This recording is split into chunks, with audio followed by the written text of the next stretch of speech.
Time now to read and react. Starting in New England, top edge rusher Matthew Judon looked to get into a fiery conversation yesterday with head coach Jerod Mayo. While not taking part in practice, Judon looks to be holding in as he looks to await a new contract. Now, multiple players told the ESPN Judon was not seen at the Patriots facilities. Field, what's the holdup here? Tricky one here, Kev. Judon will be 32 in just about 2 weeks. You don't often see guys at that position getting a third contract, this would be sort of where he is at now after this 4-year, $52 million deal with the Patriots. At the same time, Kevin, over the past 3 seasons, he's their best player. Yep. Their best, most productive player. And the Patriots have doubled down on a ton of players this offseason. Extensions going out the door left and right. He's probably sitting there saying, what have I not done over the past 3 seasons? I know he was injured last year, played just 4 games. Tricky one for the Patriots. They got to find some middle ground because I believe he still is their best or second best defensive player along with Christian Gonzalez. And he is a bargain at $7.5 million. Yeah. Well, they kind of borrowed money when they redid his deal last year. Yeah. From this season, setting up a renegotiation this offseason. That obviously hasn't gotten done yet, hence why we are in this very tricky spot. 32 sacks in his last 38 games. Let's go to Denver. John Elway was on Pardon My Take, the podcast, and he spoke about the 2018 draft class and passing on Josh Allen.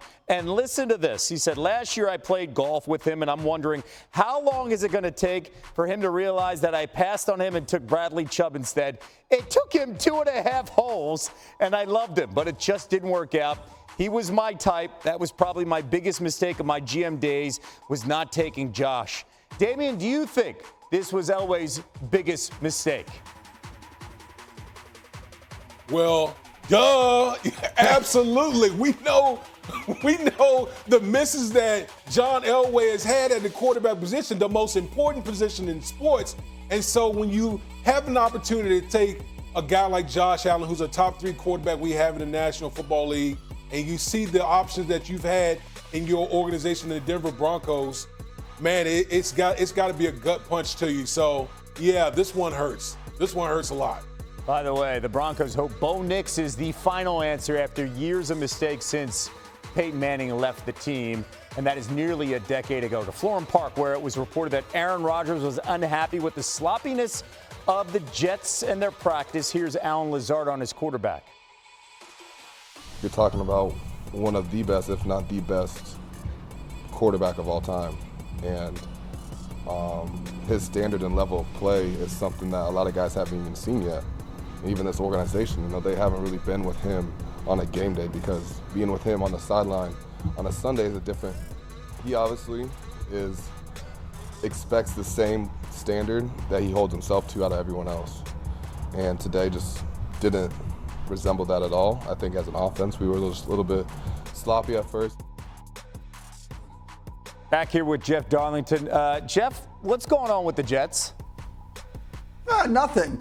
That's the beauty of training camp. There's no problem. There's no drama. We can spin anything into a fluffy positive. It's all rainbows and sunshine. Nobody has any losses. It's okay. Leadership, accountability, all is fine in Florham Park. Kevin, you're not allowed to say otherwise. Somebody's drinking the Kool-Aid. It's green. Clearly, Field, while he's the type to tell the public to relax, could Rodgers be really feeling the pressure right now? In the sense of, is his job security compromised? No, but of course his entire Jets organization is feeling the pressure because of the fact that when they traded for Aaron Rodgers, the move was made with one very explicit goal. Win the Super Bowl, right? That's the standard that you set for yourself when you have this elite defense and you have a 4-time NFL MVP under center. So I think the real pressure within the building is felt mostly by the head coach and the GM. As we all know, a critical year ahead for Robert Saleh and Joe Douglas. But I think that Aaron also, probably because of his resume, feels like every year should be a Super Bowl contending level season. So maybe he does feel pressure to get to that level once again. Guys, it's the beginning of training camp. You guys, you want me to stress out about one bad practice? I mean, come on, man. I'm not about to do it. And it ain't got nothing to do with drinking the Jets Gatorade, Kool-Aid or anything like that. We just need to relax. If it was week 5 and the Jets offense was stinking it up, oh, yeah, 5-alarm, sounds will be going off in the building.